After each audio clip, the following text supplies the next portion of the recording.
Right now, I don't know if that's a cop or not, but it made me have anxiety based on the altercation that I had at Royal Tobacco, where I said the owner, the African, was coming into Kowalski's, as Kowalski's told me that their business was going to be taken if they didn't fire me, based on my accusation that the Department of Human Services was denying me access to medical services regarding my teeth as I worked there.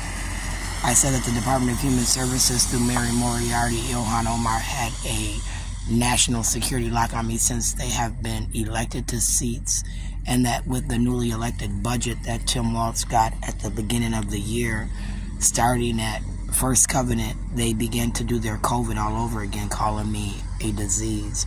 So I said that they were trying to trespass me from the state of Minnesota and the surrounding areas where the Democrat Party, through Keith Ellison, who ran for chair, lost to deputy, and then became state attorney, attorney general, began to target me based on my congressional requests. I sent a request to the Congress when he was congressional leader to make his wife, Barb Johnson, as well as the police department and the Minnesota Department of Medical, through the Minnesota Department of Human Services, pay me.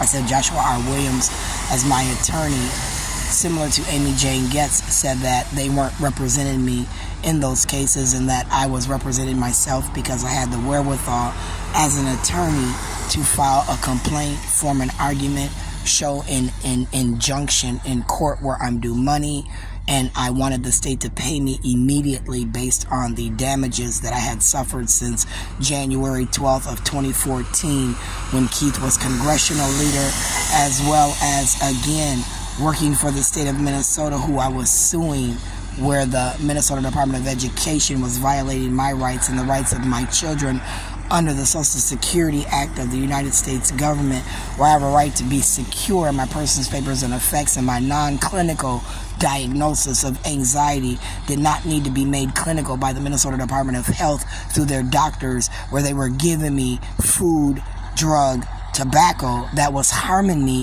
where I claimed through, again, solicitation of the Hennepin County Medical Center to test my urine to see what was in it. I dropped off marijuana, tobacco, coffee, food, drug to see if they were illegally medicating me, giving me harmful medication that might hurt me, as the access people said they were going to do, as they again evaluated me through an illegal court order where Rochelle Stratton, as well as Diana Wilkie and the officer, judicial official officiating that case, got their judicial seal to violate the law. I'm not in the mood in any way, shape, or form. They've denied me access to food. They've denied me access to transportation, housing through leases where they're business owners, where they need electoral votes to get a business agreement in the area, similar to Casey's. I don't go to Casey's.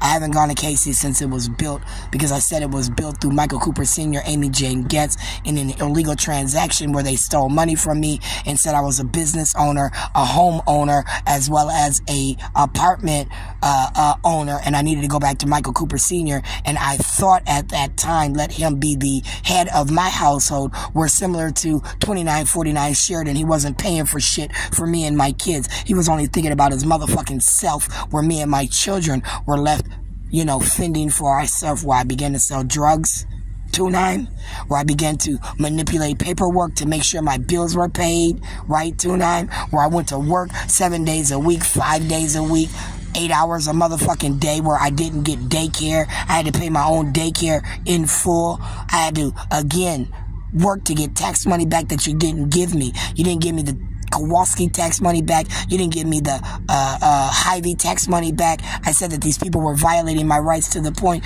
of driving me to my grave, where I've now been suicidal based on their actions. And but for their actions, I wouldn't be in this position. I wouldn't feel this way. I'd probably be a lot fatter. I might look a little different. I might have teeth in my mouth. My hair might be longer. I might be, you know, feeling good about myself, where again, I want to date. I want to find a man worthy of loving me, wanting to be beside me, protect me, and stop these people from doing these things where they're backing me up, because I'm not crazy. I'm not on drugs.